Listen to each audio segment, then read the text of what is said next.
ለዚህ ምክር ቤት በዚህ ዓመት ኤክስፖርት እናደርጋለን ብለን አቅደን በእቅድ ያቀረብንላችሁ $4.2 ቢሊዮን ከጉድስ ኤክስፖርት እናደርጋለን ነበር። እኛ ወግ ደርሶን ኤክስፖርት እንኳ ከእቅዳችን በላይ $5.1 ቢሊዮን በስድስት ወር ማስገባት መቻላችን ይሄ የማያስደንቀው ኢትዮጵያዊ ስለ ኢኮኖሚ የሚያወራ ሰው ዝም ቢል ይሻለዋል። ምክንያቱም ካቀድነው 120% ነው ያሳካነው። ኤክስፖርት ኦፍ ጉድስ ምን ማለት መሰላችሁ?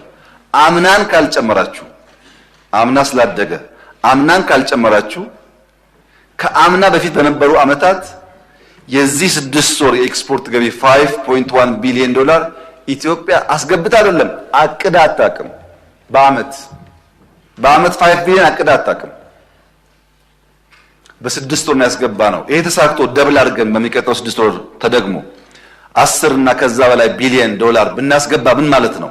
በታሪክ የመጀመሪያው ብቻ ሳይሆን ከአንድ ዓመት በፊት ከነበረው የ3 ዓመታት ኤክስፖርት በአንድ ዓመት ማለት ነው 3 ታይምስ ቢገር ማለት ነው። ይህንን ቁጥር ማየት የሚቸገር ሰው መኖር የለበትም። ሰርቪስ $4.5 ቢሊዮን በስድስት ወር ኤክስፖርት አድርገናል። 17% አድጓል። ሐዋላ $4.6 ቢሊዮን ገብቷል። 39% እድገት አለው። የውጭ ቀጥተኛ ኢንቨስትመንት ባለፉት 6 ወራት $2.3 ቢሊዮን ገደማ መጥቷል። ይሄም 20.6% እድገት አለው። ከሌሎች እርዳታ፣ ጤነኛ ብድሮች የመሳሰሉት $2 ቢሊዮን በላይ ባለፉት 6 ወራት ገብቷል። ደምሩት። ይሄን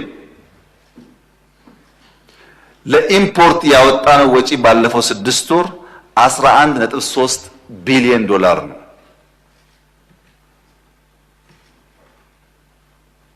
ባወጣነው ባስገባነው መካከል ፖዚቲቭ ትሬንድ የታየው በቢሊየንስ የታየው ባለፉት 6 ወራት ነው።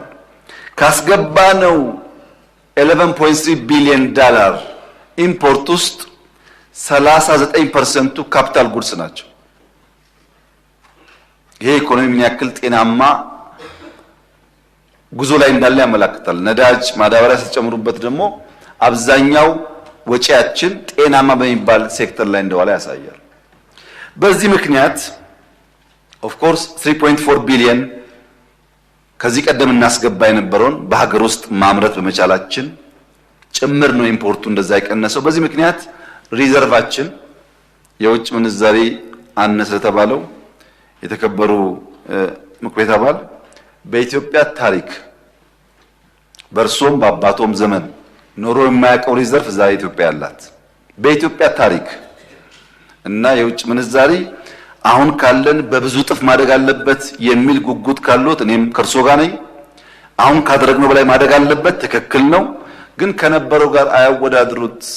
በጣም ቀንና ጨለማ ማለት ነው። ብርሃንና ጨለማ እንደማወዳደር ያህል ነው። የኢትዮጵያ ሪዘርቭ አሁን ያለበት ደረጃ በጣም በከፍተኛ ደረጃ ተሻሽሏል ማለት ግን በቅቷል ማለት አይደለም። ስለዚህ በአብዛኛው የኢኮኖሚ አመላካች ሲታይ የተከበረው ምክር ቤት የመጨረሻ ዘመኑም ስለሆነ የተሳካለት ምክር ቤትም ስለሆነ እስካሁን ካሉ ምክር ቤቶች የተሻለ ውጤት ያመጣ ምክር ቤት ስለሆነ ኮራ ብሎ ደረቱን ነፍቶ ስራ ሰራው ቢል ይሻለዋል።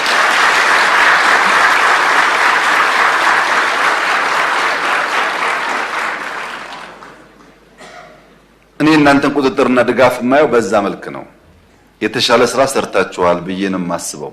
ውጤቱ የሚያሳየው እሱ ነው። ይሄን ደግሞ ያመጣነው እኛ ብቻ ሳይሆን በጋራ ስለሆነ ማለት ነው።